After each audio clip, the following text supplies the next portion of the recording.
Hi, welcome back to my channel. ಸಾಕು ಬಿಡು, ತುಂಬ ನೋವಾಗ್ತಿದೆ ಅಂತ ಎಷ್ಟು ಹೇಳಿದ್ರು ಅನು ಆನಂದ್ ಕೇಳಿದೆ ಅವಳ ದೇಹನ ಬಳಸ್ಕೊಳ್ತಿದ್ದಾನೆ. ಅಷ್ಟೇ ಅಲ್ಲ, ಅವಳ ಜೊತೆ ದೈಹಿಕವಾಗಿ ಸೇರ್ತಿದ್ದಾನೆ. ಅನು ನೋವು ತಾಳಲಾರದೆ ಕಿರ್ಚ್ಕೊಳ್ತಿದ್ದಾಳೆ. ಅವನು ಅವಳು ತಾನು ಪ್ರೀತಿಸಿದ ಹುಡುಗಿ ಅನ್ನೋದನ್ನು ಮರೆತು ಮೊದಲ ರಾತ್ರಿ ಬಿಟ್ಟರೆ ಅವಳಿನ್ನೂ ಸಿಗೋದೇ ಇಲ್ಲ ಅನ್ನೋ ರೀತಿ ಅವಳ ಜೊತೆ ದೈಹಿಕವಾಗಿ ಮುಂದೆ ಅನರ್ಥ ಆಗೇ ಹೋಯಿತು. ಅವಳಿಗೆ ಬ್ಲೀಡಿಂಗ್ ನಿಲ್ತಾನೇ ಇಲ್ಲ. ಡಾಕ್ಟರ್ ಬಳಿ ಹೋದಾಗ ಡಾಕ್ಟರ್ ಹೇಳಿದ ಮಾತನ್ನು ಕೇಳಿ ಆನಂದ್ ಕೋಪ ಮಾಡಿಕೊಂಡ. ಅದೇನು ಗೊತ್ತಾಗಬೇಕು ಅಂದರೆ ಈ ಕಥೆನ ಪೂರ್ತಿಯಾಗಿ ನೀವು ಕೇಳಲೇಬೇಕು. ಕತೆ ಮಾತ್ರ ತುಂಬಾ ಚೆನ್ನಾಗಿದೆ. ಸೊ ಕಥೆನ ಕೇಳ್ತಾ ಹೋಗಿ. ನನ್ನ ಹೆಸರು ಅನು, ಅಪ್ಪ ಅಮ್ಮನ ಮುದ್ದಿನ ಮಗಳು. ಅಪ್ಪ ಅಮ್ಮ ತುಂಬ ಚೆನ್ನಾಗಿ ನನ್ನನ್ನು ನೋಡ್ಕೊಳ್ತಿದ್ರು, ಅದರಲ್ಲಿ ಒಂದು ಮಾತಿಲ್ಲ. ಆದರೆ ನಾನು ದೊಡ್ಡವಳಾದ ತಕ್ಷಣ ನನ್ನ ಅಪ್ಪನ ಅಮ್ಮ ಸತ್ತು ಹೋದರು. ಆಗ ಜ್ಯೋತಿಷಿ ಬಳಿ ಜಾತಕ ತೋರಿಸಿದಾಗ ಅವ್ರು ಹೇಳಿದ್ದು ಒಂದೇ ಮಾತು: ನಿಮ್ಮ ಮಗಳು ನಿಮಗೆ ಕಂಟಕ. ಅವಳು ವಯಸ್ಸಿಗೆ ಬಂದ ತಕ್ಷಣ ಹೀಗಾಗುತ್ತೆ, ವರ್ಷಕ್ಕೆ ಒಬ್ಬರಂತೆ ಕರ್ಕೊಂಡು ಹೋಗ್ತಾಳೆ. ಈಗ ನಿಮ್ಮಮ್ಮ, ನೆಕ್ಸ್ಟ್ ನಿಮ್ಮಪ್ಪ, ನಂತರ ನೀವು. ಈ ಮಾತನ್ನು ಕೇಳಿ ಅಪ್ಪನಿಗೆ ಬೇಸರ ಆಯಿತು. ಅಪ್ಪ ನಂಬಲಿಲ್ಲ. ಒಂದೆರಡು ಕಡೆ ಊರಲ್ಲಿ ಜಾತಕ ತೋರಿಸಿದಾಗ ಎಲ್ಲರೂ ಇದೇ ಮಾತನ್ನು ಹೇಳಿದರು. ಆಗಪ್ಪ ನನ್ನ ಮದುವೆನ ಮಾಡೋದಕ್ಕೆ ತುಂಬ ಪ್ರಯತ್ನ ಮಾಡ್ತಿದ್ರು. ಅಷ್ಟರಲ್ಲಿ ನಮ್ಮ ಊರಿನ ಪಟೇಲ್ರ ಮಗ ಆನಂದ್ ನನ್ನನ್ನು ತುಂಬ ಇಷ್ಟಪಟ್ಟ. ನನ್ನನ್ನು ಮದುವೆ ಮಾಡಿಕೊಡಿ ಅಂತ ಕೇಳಿಕೊಂಡ. ಅಪ್ಪ ಅಮ್ಮನ ಬಳಿ ಬಂದು ಆಗ ಅಪ್ಪ ಹೇಳಿದ್ರು, ನೀನು ಬಂದು ಕೇಳಿದ್ರೆ ಯೋಚಿಸೋದಕ್ಕೆ ಸಾಧ್ಯನೇ ಇಲ್ಲ. ನಿಮ್ಮ ಅಪ್ಪ ಅಮ್ಮನ್ನ ಕರ್ಕೊಂಡು ಬಾ, ಇಷ್ಟ ಆದರೆ ಎಂಗೇಜ್ಮೆಂಟ್ ಮಾಡ್ಕೊಳ್ಳೋಣ. ಈ ಮಾತನ್ನು ಕೇಳಿ ಪಟೇಲ್ರ ಮಗ ಆನಂದ್ಗೆ ಖುಷಿ ಆಯಿತು. ಓದೋದ್ರಲ್ಲಿ ಸ್ವಲ್ಪ ಹಿಂದೆ ಇದ್ದ ನಾನು ಮದುವೆ ಆದರೆ ಆರಾಮಾಗಿ ಮನೇಲಿರೋ ನನ್ನ ಯೋಚನೆ ಆಗಿತ್ತು. ಆದರೆ ನನಗೇನು ಗೊತ್ತು, ಯಾರು ಕೈ ಬಿಟ್ಟರು ಸರಸ್ವತಿ ಕೈ ಬಿಡೋದಿಲ್ಲ. ಈ ಮಾತು ನಂಗೆ ತಿಳಿದೇ ಇಲ್ಲ. ಪಟೇಲರು ಮಾರನೇ ದಿನವೇ ಹೆಣ್ಣು ಕೇಳೋದಕ್ಕೆ ಅವರಿಬ್ಬರು ಹೆಂಡತಿನೂ ಕರ್ಕೊಂಡು ಬಂದರು. ಇದನ್ನು ನೋಡಿ ಎಲ್ರಿಗೂ ಆಶ್ಚರ್ಯ ಆಯಿತು. ಯಾಕಂದರೆ ಪಟೇಲರು ಮೊದಲ ಹೆಂಡತಿ ಮಗ ಆನಂದ್, ಎರಡನೇ ಹೆಂಡತಿನ ಮದುವೆ ಆಗಿದ್ದರು. ಅವರನ್ನು ತೋಟದ ಮನೇಲಿ ಇಟ್ಟಿದ್ರು. ಯಾವುದೇ ಶುಭ ಕಾರ್ಯಗಳಿಗೆ ಮತ್ತು ಎದುರುಗಡೆ ಜನರಿಗೆ ತೋರಿಸ್ತಿರ್ಲಿಲ್ಲ ಇವ್ರು ನನ್ನ ಹೆಂಡ್ತಿಯ ಅಂತ. ಇವತ್ತೇನಾಯಿತು ಅಂತ ತಿಳಿದಿಲ್ಲ. ಅವ್ರ ಹೆಂಡ್ತಿನೂ ಕರ್ಕೊಂಡು ಬಂದಿದ್ದಾರೆ. ಅಂದರೆ ಇವ್ರಿಗೆ ಈ ಮದುವೆ ಮೇಲೆ ಇಂಟ್ರೆಸ್ಟ್ ಇಲ್ಲ. ಕೊನೆ ಪಕ್ಷ ಈ ರೀತಿ ಮದುವೆ ಮುರಿದು ಹೋಗಲಿ ಅನ್ನೋದು. ಆದರೆ ಈ ವಿಷಯದ ಬಗ್ಗೆ ಯಾರೂ ಅರಿವಿಲ್ಲ. ಎಲ್ಲ ಗೊಂದಲದಲ್ಲಿದ್ದಾರೆ. ನಾನು ತುಂಬ ಅದೃಷ್ಟವಂತೆ. ಇಷ್ಟೊಂದು ಶ್ರೀಮಂತರು ನನ್ನನ್ನು ಮದುವೆ ಆಗೋದಕ್ಕೆ ಬಂದಿದ್ದಾರೆ ಅಂತ ಖುಷಿಪಟ್ಟೆ. ಅಪ್ಪ ಸ್ವಲ್ಪ ಯೋಚಿಸ್ಬೇಕು ಅಂತ ಹೇಳಿದರು. ಬಂದವರನ್ನು ಚೆನ್ನಾಗಿ ಬಾಣಿಸಿದ್ರು. ಅಪ್ಪಂಗೆ ಭಯ ಆಗ್ತಿದೆ. ಅಪ್ಪಂಗೆ ಇಬ್ಬರು ಹೆಂಡತಿ ಅಂದರೆ ಮಗನಿಗೆ 3 ಹೆಂಡ್ತಿರಾಗ್ತಾರೆ ಅಂತ ಗಲಾಟೆ ಮಾಡಿದ್ರು. ಅವರು ಹೋದ ಮೇಲೆ ಈ ಮದುವೆ ನಮಗೆ ಬೇಡವೇ ಬೇಡ ಅಂತ, ಈ ಸಂಬಂಧ ಬೇಡವೇ ಬೇಡ ಅಂತ ಹಠ ಹಿಡಿದ್ರು. ಮೊದಲು ಅಮ್ಮ ಒಪ್ಪಿಲ್ಲ, ನಂತರ ಅವಳು ಕೂಡ ಒಪ್ಪಿದ್ಲು. ಆದರೆ ವಿಷಯ ಇರೋದು, ಈಗ ನನ್ನನ್ನು ಆನಂದ್ ಬಂದು 3-4 ದಿನ ಆಗಿತ್ತು. ಆಗಲೇ ನಂಬರನ್ನು ಕೊಟ್ಟು ಹೋಗಿದ್ದಾನೆ. ಇಬ್ಬರು ಫೋನಲ್ಲಿ ಚೆನ್ನಾಗಿ ಮಾತಾಡ್ತಿದ್ದೀವಿ. ಈಗ ಏನು ಮಾಡೋದು ತಿಳಿತಾನೇ ಇಲ್ಲ. ಅವನ ಮೇಲೆ ಪ್ರೀತಿ ಶುರುವಾಗಿದೆ. ಅಪ್ಪಂಗೆ ಹೇಳಿದೆ, ಮದುವೆ ಆದರೆ ಅವನನ್ನೇ ಆಗೋದು, ಅವನನ್ನು ಬಿಟ್ಟರೆ ಇನ್ಯಾರೂ ಆಗೋದಿಲ್ಲ. ನೀವು ಹಠ ಮಾಡಿದ್ರೆ ಪರಿಣಾಮ ಚೆನ್ನಾಗಿರೋದಿಲ್ಲ ಅಂತ ನಾನು ವಾರ್ನಿಂಗ್ ಮಾಡಿದೆ. ನನ್ನ ಮಾತಿಗೆ ಅಪ್ಪ ಅಮ್ಮ ಮೊದಲು ಒಪ್ಪಲಿಲ್ಲ. ನಂತರ ನನ್ನ ಹಠಕ್ಕೆ, ನನ್ನ ಉಪವಾಸ ಅವ್ರು ಒಪ್ಪಲೇಬೇಕಾಯಿತು. ಈಗ ಅಪ್ಪ ಅಮ್ಮ ಆನಂದ್ ಜೊತೆ ಮದುವೆ ಮಾಡೋದಕ್ಕೆ ತಯಾರಿ ಮಾಡ್ತಿದ್ದಾರೆ. ಮದುವೆ ಆಗಲೇಬೇಕು ಅವನ ಜೊತೆ ಅಂತ ಪಟ್ಟು ಹಿಡಿದು ಮೇಲೆ ಮದುವೆ ಆದರೆ ಸಾಕು, ಈ ಶಾಸ್ತ್ರಗಳಲ್ಲಿ ಎಷ್ಟು ಮಾತ್ರ ಅಂತ ಅಂದ್ಕೊಂಡೆ. ನನ್ನ ಆಸೆ, ಆನಂದ್ ತುಂಬ ಶ್ರೀಮಂತ. ಅವ್ರ ಮನೆಯಲ್ಲಿ ನಾನು ಹೋದರೆ ನಾನು ಶ್ರೀಮಂತ ಸೊಸೆಯಾಗಬಹುದು, ಕೈ ತುಂಬ ದುಡ್ಡು ಕೊಡ್ತಾರೆ ಖರ್ಚಿಗೆ, ಆನಂದ್ ತುಂಬ ಚೆನ್ನಾಗಿ ನೋಡ್ಕೊಳ್ತಾನೆ, ಆ ಮಹಾರಾಣಿ ನಾನಾಗ್ತೀನಿ. ಅಪ್ಪ ಅಮ್ಮ ದೊಡ್ಡವರು, ಅವ್ರಿಗೇನು ಗೊತ್ತು ನನ್ನ ಅದೃಷ್ಟ ಒಂದೇ ಅಂತ ಯೋಚಿಸ್ತಿದ್ದೆ. ಊರಿನ ಜನರೆಲ್ಲ ನನ್ನನ್ನು ನೋಡೋದಕ್ಕೆ ಬಂದಾಗ ನೀನು ಎಷ್ಟು ಅದೃಷ್ಟ ಮಾಡಿದ್ಯಾ, ಅಷ್ಟು ದೊಡ್ಡ ಮನೆ, ಶ್ರೀಮಂತರ ಮನೆಯ ಸೊಸೆ ಆಗ್ತಿದ್ಯಾ ಅಂತ. ಯಾಕಂದರೆ ಆನಂದ್ ಮನೆಯಿಂದ ನನಗಾಗಿ ಸೀರೆ ಒಡವೆಗಳ ಸರಕು ಬಂದಿತ್ತು. ಅದನ್ನು ನೋಡಿ ಎಲ್ಲರೂ ಖುಷಿಪಟ್ಟರು. ಇನ್ನೂ ಕೆಲವರು ಹೊಟ್ಟೆ ಹುರ್ಕೊಂಡು ಇದೆಲ್ಲ ನನ್ನ ಅದೃಷ್ಟ ಅಂತ ನಂಗೆ ಅನ್ನಿಸ್ತಿತ್ತು. ಆದರೆ ಅಪ್ಪ ಅಮ್ಮ ತುಂಬ ನಿರಾಸೆಯಿಂದ ಇದ್ದರು. ಇದನ್ನೆಲ್ಲ ಇಟ್ಕೊಂಡು ಮದುವೆ ಚೆನ್ನಾಗಿ ಆಗೋದಿಲ್ಲ, ಪ್ರೀತಿ ಇರಬೇಕು ನಿಮ್ಮಿಬ್ಬರ ಸಂಬಂಧದಲ್ಲಿ, ಕೇವಲ ಐಶ್ವರ್ಯ ಅಲ್ಲ ಅಂತ ಹೇಳಿದಾಗ ನಾನು ಅಮ್ಮಂಗೆ ಹೇಳಿದೆ, ಮದುವೆಯಾಗಿ 30 ವರ್ಷ ಆದರೂ ನೀನು ಕರಿಮಣಿ ತಾಳಿ ಹಾಕ್ಕೊಂಡಿದ್ಯಾ. ಅಪ್ಪ ಅಮ್ಮ ಹೊರಟೋದ್ರು, ನೀನು ಹಣೆ ಬರ ಇಷ್ಟೊಂದು ಮಿಂಚ್ತಿದ್ಯಾ, ಮದುವೆ ಆದಮೇಲೆ ಅನುಭವಿಸ್ತೀಯ ಅಂತ ಕಣ್ಣೀರು ಹಾಕಿದ್ಲು. ಅಪ್ಪ ನೀನು ಯಾಕೆ ನನ್ನ ಮಗಳಾದೆ ಅಂತ ಶಪಿಸಿದ್ರು. ಆದರೆ ಅವ್ರ ಮಾತಿನ ಮೇಲೆ ನಂಬಿಕೆನೇ ಇಲ್ಲ. ಅವರಷ್ಟು ಪರಿಶುದ್ಧವಾಗಿದ್ದರೆ ನನಗ್ಯಾಕಿಷ್ಟು ಕಷ್ಟ ಇರ್ತಿತ್ತು. ನಾನು ಒಳ್ಳೆಯವಳಾಗಿರೋದಕ್ಕೆ ನನಗೆ ಸುಂದರನಾದ ಶ್ರೀಮಂತನಾದ ಹುಡುಗ ಸಿಕ್ಕಿದ್ದಾನೆ. ಪಟೇಲರ ಮೊದಲ ಹೆಂಡತಿ ಮಗ. ಇವಳು ಗಂಡ ಪ್ರಪಂಚ ನೋಡ್ದ. ಅವಳು ಅವನ ಪ್ರೀತಿಗಾಗಿ ಹಂಬಲಿಸ್ತಿದ್ದಾಳೆ, ಅವನಿಗಾಗಿ ಕನವರಿಸ್ತಿದ್ದಾಳೆ. ಅನುವಿನ ಅಪ್ಪ ಅಮ್ಮ ಅವಳ ಮದುವೆಯಲ್ಲಿ ಯಾವುದೇ ರೀತಿ ತಂಟೆ ತಕರಾರು ಬರಬಾರ್ದು ಅಂತ ಎಲ್ಲನೂ ತುಂಬ ಅಚ್ಚುಕಟ್ಟಾಗಿ ಮಾಡಿದ್ರು. ಮದುವೆ ತುಂಬ ಅದ್ಧೂರಿಯಾಗಿ ಪಟೇಲ್ರೇ ಮಾಡಿಕೊಟ್ರು. ಅನುವಿನ ಅಪ್ಪ ಅಮ್ಮ ಎಷ್ಟು ಖರ್ಚು ಮಾಡಿದ್ರು ಅಷ್ಟು ದುಡ್ಡನ್ನು ಹಿಂತಿರುಗಿಸಿ ಕೊಟ್ಬಿಟ್ರು. ನಾನು 2ನೇ ಹೆಂಡತಿ ತುಂಬ ತಲೆ ತಿಂತಿದ್ಲು.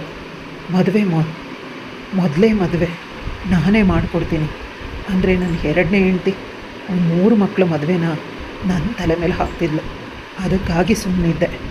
ಆದರೆ ನನ್ನ ಮೊದಲ ಹೆಂಡತಿಗೆ ಆನಂದ್ ಒಬ್ಬನೇ ಮಗ, ಅವನ ಮದುವೆನ ಅದ್ಧೂರಿಯಾಗಿ ಮಾಡ್ತೀನಿ ಅಂತ ಅಂದ್ಕೊಂಡು ಅನುವಿನ ಅಪ್ಪ ಅಮ್ಮ ಕೊಟ್ಟಿದ್ದ ದುಡ್ಡನ್ನು ಅವರಿಗೆ ಕೊಟ್ಟುಬಿಟ್ರು. ನನಗೆ ಮೈ ತುಂಬ ಒಡವೆ ಹಾಕಿದ್ರು. ಆನಂದನಿಗೂ ಕೂಡ ಮದುವೆನ ತುಂಬ ಗ್ರ್ಯಾಂಡಾಗಿ ಮಾಡಿದ್ರು. ಇಷ್ಟು ಸುಂದರವಾದ ಮದುವೆ ನಡೆದಿದ್ದನ್ನು ನಾನು ಜೀವನದಲ್ಲಿಯೇ ನೋಡಿಲ್ಲ. ತುಂಬ ಅದೃಷ್ಟವಂತೆ ನಾನು. ತುಂಬ ಖುಷಿಪಟ್ಟೆ. ಮನೆಯಲ್ಲೂ ಪಟೇಲರ ಮೊದಲ ಸೊಸೆ ಅಂತ ತುಂಬ ಮರ್ಯಾದೆ ಕೊಟ್ಟರು. ಅವರ ನೆಂಟರುಗಳು ತುಂಬ ಚೆನ್ನಾಗಿ ಮಾತಾಡಿಸಿದ್ರು. ನನಗೆ ನಾನು ಸ್ವರ್ಗದಲ್ಲಿದ್ದೀನಿ ಅನ್ನೋವಷ್ಟು ಖುಷಿ ಆಗ್ತಿತ್ತು. ಇಷ್ಟೊಂದು ಸುಂದರವಾದ ಬದುಕು ಭಗವಂತ ನನಗೆ ಕೊಟ್ಟಿದ್ದಕ್ಕೆ ನಾನು ತುಂಬ ಧನ್ಯವಾದ ಹೇಳೋದಕ್ಕೆ ಆರಂಭಿಸಿದೆ. ಆನಂದಂತೂ ನನ್ನ ಕೈ ಬಿಟ್ಟಿಲ್ಲ.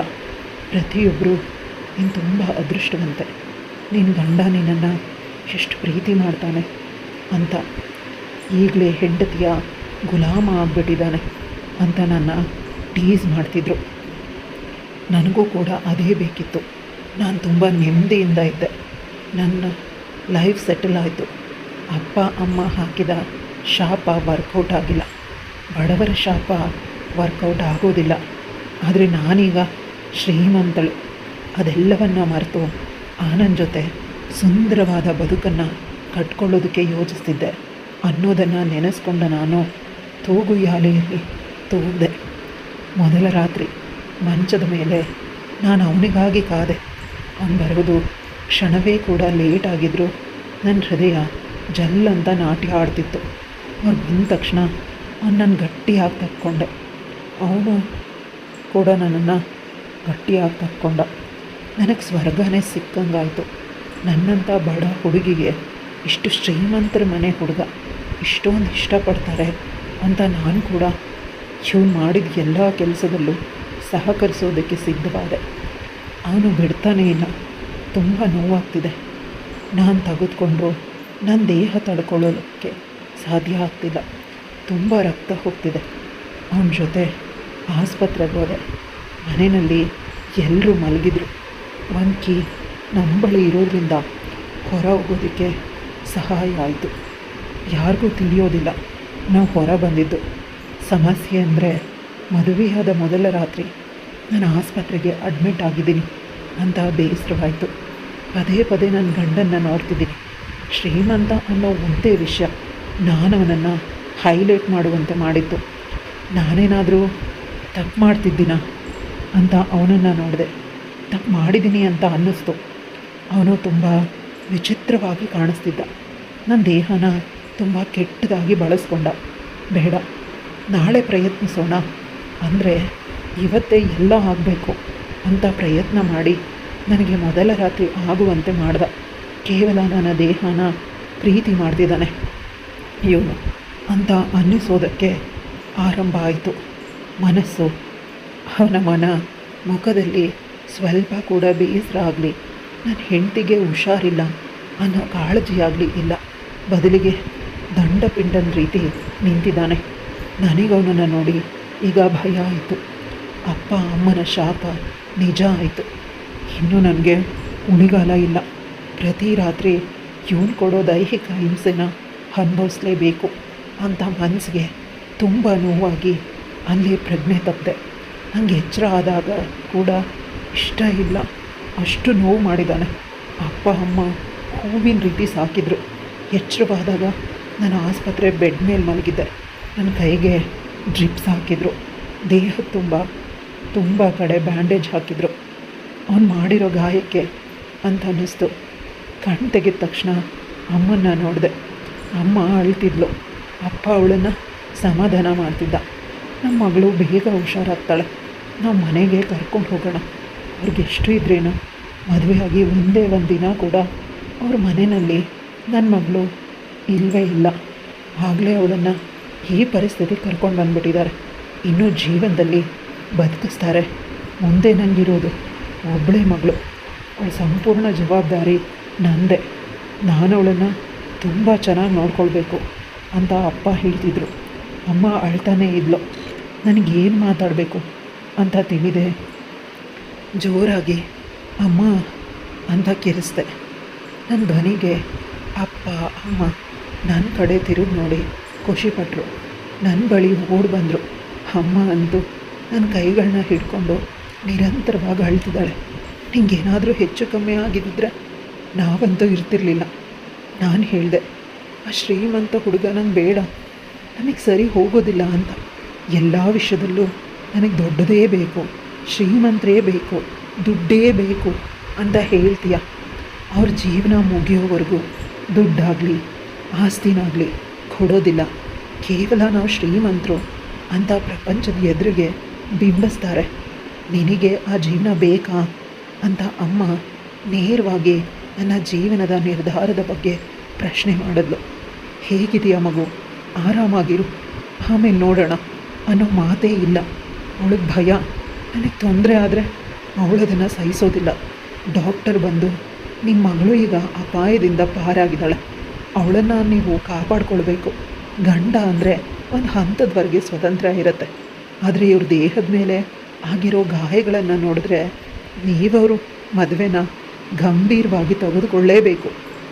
ಪದೇ ಪದೇ ಈ ರೀತಿ ಆದರೆ ಅವ್ರ ಪ್ರಾಣಕ್ಕೆ ತೊಂದರೆ ಆಗುತ್ತೆ. ಬೇರೆಯವ್ರ ಬಳಿ ಈ ವಿಷಯನ ಹೇಳೋದಕ್ಕೆ ನನಗೆ ಕಷ್ಟ ಆಗುತ್ತೆ. ನೀವು ಅಪ್ಪ ಅಮ್ಮ ಮಗಳಿಗೆ ಸರಿಯಾದ ಕೆಲಸನೇ ಮಾಡೋದು ಅಂತ ಡಾಕ್ಟರ್ ಹೇಳಿ ಸ್ವಲ್ಪ ಎಮೋಷ್ನಲ್ ಆಗೋದ್ರು. ಯಾಕಂದರೆ ಅವ್ರಿಗೂ 3 ಜನ ಹೆಣ್ಮಕ್ಳಿದಾರಂತೆ. ಇದನ್ನು ಕೇಳಿ ನನ್ನ ಮನಸ್ಸು ಅಯ್ಯೋ ಅಂತ ಅನ್ನಿಸ್ತು.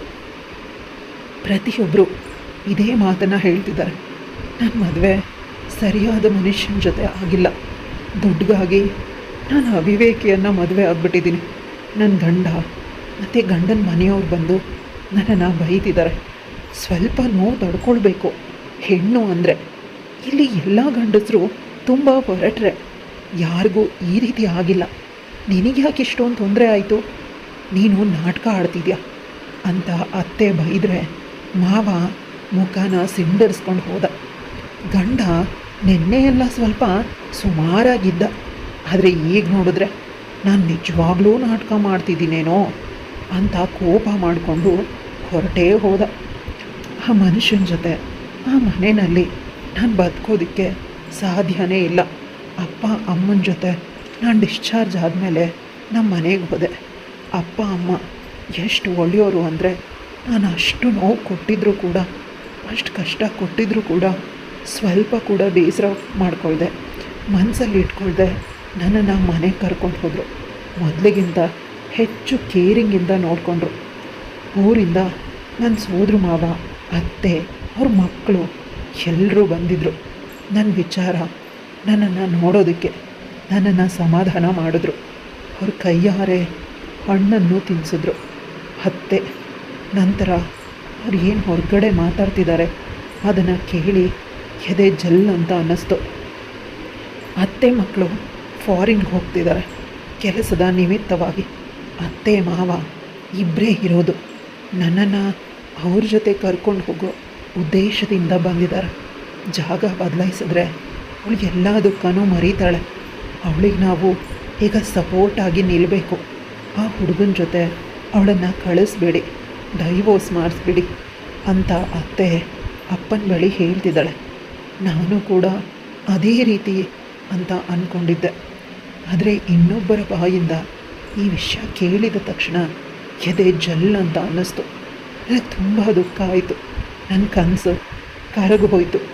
ದುಃಖ ತಡೆಯೋಕ್ಕಾಗದೆ ನನ್ನ ಗಂಡಂಗೆ ಫೋನ್ ಮಾಡಿದೆ. ಫೋನ್ ಮಾಡಿದಾಗ ಮನೆ ಕೆಲಸದವಳು ಫೋನ್ ಎತ್ತಿದ್ಲು. ನಾನು ನನ್ನ ಗಂಡನ ಕೈಗೆ ಫೋನ್ ಕೊಡೋದಕ್ಕೆ ಹೇಳಿದಾಗ ಅವಳು ನನ್ನ ಧ್ವನಿನ ಗುರುತಿಸಿ, ಅಮ್ಮವರೇ ಹೇಗಿದ್ದೀರಾ ಅಂತ ಕೇಳಿದ್ಲು. ನಾನು ಅಳೋದಕ್ಕೆ ಶುರು ಮಾಡಿದೆ. ಆಗ ಕೆಲಸದವಳು ತಡವರಿಸ್ತಾ, ಅಪ್ಪ ಅವರಿಗೆ 2ನೇ ಮದುವೆ ಮಾಡ್ತಿದ್ದಾರೆ, ಹುಡುಗಿ ಮನೆಯವರು ಬಂದಿದ್ದಾರೆ, ಒಪ್ಕೊಂಡು ಇದ್ದಾರೆ ಅಂತ ಹೇಳಿದ ತಕ್ಷಣ ನಾನು ಕೆಳಗೆ ಕುಸಿದು ಹೋದೆ. ನನ್ನ ಫೋನು ಕೆಳಗಡೆ ಬಿತ್ತು. ಎಲ್ಲರೂ ಓಡಿ ಬಂದರು ನನ್ನ ಬಳಿ. ಏನಾಯ್ತು ಮಗು, ಇಷ್ಟೊಂದು ಯಾಕೆ ಅಳ್ತಿದ್ಯಾ ಅಂತ. ನನ್ನ ಗಂಡ ಇನ್ನೊಂದು ಮದುವೆ ಮಾಡುತ್ತಿದ್ದಾರೆ ಅಂತ ಅಂದ ತಕ್ಷಣ ಅತ್ತೆ ನನ್ನನ್ನು ಗಟ್ಟಿಯಾಗಿ ತಕ್ಕೊಂಡು, ಈ ನೋವಿಂದ ಹೊರಗೆ ಬಾ, ನಿನಗೂ ಇನ್ನೊಂದು ಮದುವೆ ಮಾಡ್ತೀನಿ, ಅದನ್ನೆಲ್ಲ ಕೆಟ್ಟ ಕನಸು ಅಂತ ಮರೆತು ಬಿಡು. ನಮ್ಮ ಮಗುನ ಕರ್ಕೊಂಡು ಹೋಗಿ ಮದುವೆ ಅನ್ನೋ ಹೆಸರಲ್ಲಿ ಜೀವನಾನ ಹಾಳು ಮಾಡಿದ್ರು. ಇನ್ಯಾವತ್ತೂ ಕೂಡ ಅವರೆಲ್ಲ ನಿನ್ನ ಬದುಕನ್ನು ಹಾಳು ಮಾಡೋದಕ್ಕೆ ನಾವು ಬಿಡೋದಿಲ್ಲ. ನಿನ್ನನ್ನು ಒಂದು ಸ್ಟ್ರಾಂಗ್ ವುಮೆನ್ ಆಗಿ ನಾನು ಮಾಡ್ತೀನಿ. ಅದಕ್ಕೆ ಈಗಲೇ ನಿನ್ನ ಮಗಳು ಬಟ್ಟೆನ ಪ್ಯಾಕ್ ಮಾಡು. ಇನ್ನೊಂದು ನಿಮಿಷ ನಾನು ಇಲ್ಲಿ ಇವಳನ್ನು ಬಿಡೋದಿಲ್ಲ.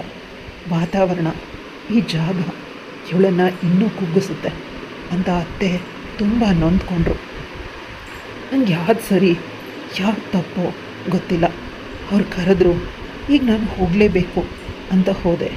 ಗಂಡನ ಬಗ್ಗೆ ಯೋಚಿಸೋಷ್ಟು ಸಮಯ ಇಲ್ಲ. ಏನಾದರೂ ಹೇಳಿದ್ರೆ ನನ್ನನ್ನಷ್ಟೇ ಸುಮ್ಮನೆ ಬಿಡೋದಿಲ್ಲ ಅತ್ತೆ ಅಂತ ನಾನು ಅವ್ರ ಜೊತೆ ಹೋಗೋದಕ್ಕೆ ನಿರ್ಧಾರ ಮಾಡಿದೆ. ಅಪ್ಪ ಅಮ್ಮ ಕಣ್ಣೀರು ಹಾಕಿದ್ರು. ನಿನ್ನ ಅತ್ತೆ ಹೇಗೆ ಹೇಳ್ತಾಳೋ ಹಾಗೆ ಕೇಳು, ದಯವಿಟ್ಟು ಯಾವುದೇ ಕಾರಣಕ್ಕೂ ಏನೂ ಹೆಚ್ಚು ಕಮ್ಮಿ ಮಾಡ್ಕೊಳ್ಬೇಡ. ನಿನ್ನ ಜೊತೆ ನಾವಿದ್ದೀವಿ, ನಮಗೆ ನಿನ್ನನ್ನು ಬಿಟ್ಟರೆ ಯಾರೂ ಇಲ್ಲ ಅಂತ ಅಮ್ಮ ಕಾಲು ಹಿಡ್ಕೊಂಡ್ಳು. ಜೀವನದಲ್ಲಿ ಮೊದಲ ಬಾರಿ ನನಗಿಂತ ಹೆಚ್ಚಾಗಿ ನನ್ನ ಹೆತ್ತವ್ರ ಬಗ್ಗೆ ನಾನು ಯೋಚಿಸ್ಬೇಕು. ಇನ್ಯಾವತ್ತೂ ತಪ್ಪುಗಳನ್ನು ನಾನು ಮಾಡಲೇಬಾರ್ದು, ಎಲ್ಲ ಒಳ್ಳೆ ಕೆಲಸನೇ ಮಾಡಬೇಕು ಅಂತ ಹೊರಟೆ. 1-2 ದಿನ ಬೇಕಾಯಿತು ನಂಗೆ ಹೊಸ ಜಾಗ ಅಡ್ಜಸ್ಟ್ ಆಗೋದಕ್ಕೆ. ನಂತರ ಕಾಲೇಜಿಗೆ ಸೇರಿಸ್ತೀನಿ ಅಂತ ಅತ್ತೆ ಪ್ರಯತ್ನ ಪಟ್ಟರು. ಇಲ್ಲಿ ಓದಿದ್ರೆ ರ್ಯಾಂಕೇ ಬರಬೇಕು. ಅತ್ತೆ ಬಳಿ ಊರಲ್ಲಿ ಇದ್ದ ಹಾಗೆ ಇದ್ದರೆ ಆಗೋದಿಲ್ಲ. ಅತ್ತೆ ನಾನು ಚೆನ್ನಾಗಿ ಓದೋದಕ್ಕೆ ಹಣ ಬೇಕು, ಎಲ್ಲ ಮಾಡ್ತಾರೆ, ಅದಕ್ಕಾಗಿ ನಾನು ಯಾವುದಾದ್ರೂ ಪ್ರೊಫೆಷ್ನಲ್ ಕೋರ್ಸ್ಗೆ ಸೇರ್ಕೊಳ್ತೀನಿ, ದುಡ್ಡು ಸಂಪಾದನೆ ಮಾಡಬೇಕು ಅಂತ ಹೇಳಿದೆ. ಆಗತ್ತೆ ಒಪ್ಪಲಿಲ್ಲ. ಆದರೂ ನೀನೇ ಒಂದು ಒಳ್ಳೆಯ ವಿದ್ಯಾಭ್ಯಾಸ ಕೊಡಿಸ್ಬೇಕು ಅಂತ ಪ್ರಯತ್ನ ಪಟ್ಟು. ಮೊದಲು ನನಗೆ ಅತ್ತೆ ಇಷ್ಟನೇ ಆಗ್ತಿರ್ಲಿಲ್ಲ. ಆದರೆ ಊರಿಗೆ ಹೋಗೋದಕ್ಕೆ ಸಾಧ್ಯ ಇಲ್ಲ. ನನ್ನ ಗಂಡ ಇನ್ನೊಂದು ಹುಡುಗಿ ಜೊತೆ ಸುಂದರವಾದ ಬದುಕು ಕಟ್ಕೊಂಡು ಬದುಕೋದನ್ನು ನೋಡೋದಕ್ಕೆ ನನ್ನ ಕೈಯಲ್ಲಿ ಆಗ್ತಿರ್ಲಿಲ್ಲ. ತುಂಬ ಕಷ್ಟ ಆಯಿತು. ಯಾಕಂದರೆ ಚಿಕ್ಕಂದಿನಿಂದ ನಾನು ಸರಿಯಾಗಿ ಓದಲೇ ಇಲ್ಲ ಅಂತ ಅನಿಸುತ್ತೆ. ಈಗ ಇಲ್ಲಿಯ ವಿದ್ಯಾಭ್ಯಾಸ ನನಗೆ ತುಂಬ ಅಂದರೆ ತುಂಬ ಕಷ್ಟ ಆಗ್ತಿತ್ತು. ಅತ್ತೆ ಟ್ಯೂಷನ್ ಮಾಸ್ಟರನ್ನು ಮನೆಗೆ ಬರೋದಕ್ಕೆ ಹೇಳಿದ್ರು. ನನಗೆ ಸಂಜೆ ಮತ್ತು ಬೆಳಗ್ಗೆ ಅವ್ರು ಹೇಳ್ಕೊಡ್ತಿದ್ರು. ನನಗೆ ಓದೋದಕ್ಕೆ ಸಹಾಯನೂ ಮಾಡ್ತಿದ್ರು. ನಾನು ಓದಿ ಎಲ್ಲನೂ ಅವ್ರಿಗೆ ಒಪ್ಪಿಸ್ಬೇಕು. ಒಂದು ರೀತಿ ನಾನೀಗ LKG ಅಂತ ಅನ್ನಿಸ್ತು. ಇದೇ ರೀತಿ ಸಾಗ್ತಾ ಈಗ ಡಿಗ್ರಿ ಮಾಡ್ತಿದ್ದೀನಿ. ಅತ್ತೆ ಆಸೆಯ ಅನುಸಾರವಾಗಿ ನಾನು KS ಎಕ್ಸಾಮ್ ಬರೆದೆ. ಅದೃಷ್ಟದಿಂದ ಮೊದಲ ಅಟೆಂಪ್ಟಲ್ಲೇ ನಾನು ಪಾಸ್ ಕೂಡ ಆದೆ. ತುಂಬಾ ಖುಷಿ ಆಯಿತು. ಆದರೆ ನನಗೆ ಫಸ್ಟ್ ಪೋಸ್ಟ್ ಇರೋದು ನನ್ನೂರಿನ ಜಾಗಕ್ಕೆ. ಅಲ್ಲಿ ಹೋಗೋದಕ್ಕೆ ಇಷ್ಟ ಇಲ್ಲ. ಹಳೆಯದನ್ನು ಯಾಮಾರಿಸಿರ್ಬೋದು, ಆದರೆ ಅದರ ನೆನಪು ಮಾಸಿಲ್ಲ. ನಾನು ಹೋಗೋದಿಲ್ಲ ಅಂತ ಹೇಳಿದ್ರು ಅತ್ತೆ ನನ್ನನ್ನು ಬಿಡೋದಿಲ್ಲ. ವಿಧಿ ಇಲ್ಲದೆ ನಾನು ಊರಿಗೆ ಹೋದೆ. ಊರಲ್ಲಿ ಮೊದಲ ರೀತಿ ಇಲ್ಲ, ಹೆಚ್ಚು ಮರ್ಯಾದೆ ನನಗೆ ಸಿಗ್ತಾಯಿದೆ. ನನಗೆ ಸನ್ಮಾನ ಮಾಡೋ ಜಾಗದಲ್ಲಿ ನನ್ನ ಗಂಡ ಕೊನೆಯ ಸ್ಥಾನದಲ್ಲಿ ಕುಳಿತಿದ್ದಾನೆ. ಒಂದು ಮಾಸಿದ ಬಟ್ಟೆನ ಹಾಕ್ಕೊಂಡು. ಮನೆಗೆ ಬಂದ ಮೇಲೆ ತಿಳಿತು, ಅವರು ಇದ್ದ ಆಸ್ತಿನೆಲ್ಲ ಯಾವುದೋ ಸಮಸ್ಯೆಯಿಂದ ಎಲ್ಲನೂ ಮಾರಿಬಿಟ್ರು. ನಿನ್ನ ಗಂಡನಿಗೆ ಹೆಣ್ಣು ಯಾರೂ ಕೊಟ್ಟಿಲ್ಲ, ಕೇವಲ ಮಾತುಕತೆ ಮಾತ್ರ ಆಗಿತ್ತು. ಈಗ ತುತ್ತು ಊಟಕ್ಕೂ ಕೂಡ ಕಷ್ಟಪಡ್ತಾರೆ ಅಂತ ಹೇಳಿದ್ರು. ನನಗವನ ಮೇಲೆ ಅನುಕಂಪ ಬಂದು ನನಗೆ ಗೊತ್ತಿರೋ ಗೆಳೆಯನ ಬಳಿ ಅವನಿಗೆ ಕೆಲಸ ಕೊಡಿಸ್ದೆ. ಹೀಗವನು ನೆಮ್ಮದಿಯಾಗಿ ಬದುಕ್ತಿದ್ದಾನೆ ಅಂತ ತಿಳಿದು ಅತ್ತೆ ತುಂಬ ಬಲವಂತ ಮಾಡ್ತಿದ್ದಾಳೆ, ನನ್ನ ಮಗನ್ನ ಮದುವೆ ಆಗು ಅಂತ. ನಾನು ಈ ಊರಲ್ಲಿ ಇದ್ಕೊಂಡು ನನ್ನ ಗಂಡನ್ನ ಬಿಟ್ಟು ಇವನನ್ನು ಹೇಗೆ ಮದುವೆ ಆಗಲಿ ಅಂತ ಯೋಚಿಸ್ದೆ. ಆದರೆ ಆ ರಾತ್ರಿನ ನೆನೆಸ್ಕೊಂಡು ಮನಸ್ಸು ತುಂಬ ರೋಸ್ ಹೋಯಿತು. ಗಂಡನ ಬಗ್ಗೆ ಇನ್ನೂ ಯೋಚಿಸೋ ರೀತಿ ಇಲ್ಲ. ಅವ್ರ ಕಷ್ಟ ಅಂತ ಆ ರೀತಿ ಇದ್ದಾರೆ. ಚಿಗುರಿದ್ರೆ ಮತ್ತೆ ಕಷ್ಟ ಕೊಡ್ತಾರೆ. ನಾನು ಯಾವುದೇ ಕಾರಣಕ್ಕೂ ನನ್ನ ಹಳೆಯ ಗಂಡನ ಮನೆಗೆ ಹೋಗೋದಕ್ಕೆ ಸಾಧ್ಯ ಇಲ್ಲ. ಈಗ ನಾನು ಶಾಸ್ತ್ರೋಕ್ತವಾಗಿ ಮದುವೆಯಾಗಿ ನೆಮ್ಮದಿಯ ಜೀವನ ಸಾಗಿಸ್ತಿದ್ದೀನಿ. ರಾಹುಲ್ ತುಂಬ ಒಳ್ಳೆಯವನು, ಅದೇ ರೀತಿ ತುಂಬ ಸ್ಟ್ರಿಕ್ಟು. ಆದರೆ ಎಲ್ಲ ರೂಲ್ಸ್ಗಳನ್ನು ಫಾಲೋ ಮಾಡ್ತಾನೆ. ನನ್ನ ಕೆಲಸಕ್ಕೆ, ನನ್ನ ಸಮಾಜ ಸೇವೆಗೆ ಬೆನ್ನೆಲುಬಾಗಿ ನಿಂತಿದ್ದಾನೆ. ಅವನ ಸಹಾಯದಿಂದ ನಾನು ದೊಡ್ಡ ಒಳ್ಳೆಯ ಕೆಲಸಗಳನ್ನು ಮಾಡ್ತಿದ್ದೀನಿ. ಒಮ್ಮೊಮ್ಮೆ ನಾನು ತುಂಬ ಕಷ್ಟ ಬಂದರೆ ಅದರ ಹಿಂದೆ ತುಂಬ ಒಳ್ಳೆಯದೇ ಆಗುತ್ತೆ ಅಂತ ಅಮ್ಮ ಹೇಳ್ತಿದ್ಲು. ನನ್ನ ಬದುಕು ಅದೇ ರೀತಿ ಆಯಿತು. ಮೊದಲ ಗಂಡ ಮಾಡಿದ್ದ ಗಾಯನ ಎರಡನೇ ಗಂಡ ಔಷಧಿನ ಹಾಕಿರೋ ಆಸೆ ಮಾಡಿದ. ನನ್ನ ಬದುಕು ಈಗ ಸುಂದರವಾಗಿದೆ. ಕತೆ ಹೇಗಿತ್ತು? ಇಷ್ಟ ಆಯಿತಾ? ಇಷ್ಟ ಆದರೆ ಲೈಕ್, ಶೇರ್, ಕಮೆಂಟ್ ಮಾಡೋದನ್ನು ಮರಿಬೇಡಿ. ಇಂತಹ ಇನ್ನಷ್ಟು ಇಂಟ್ರೆಸ್ಟಿಂಗ್ ಕತೆಗಳಿಗಾಗಿ ನನ್ನ ಚಾನಲ್ನ ಸಬ್ಸ್ಕ್ರೈಬ್ ಮಾಡ್ಕೊಳ್ಳಿ. ಮತ್ತೊಮ್ಮೆ ಮೀಟ್ ಮಾಡೋಣ ಇನ್ನೊಂದು ಇಂಟ್ರೆಸ್ಟಿಂಗ್ ಕತೆ ಜೊತೆಗೆ. ಬಾಯ್.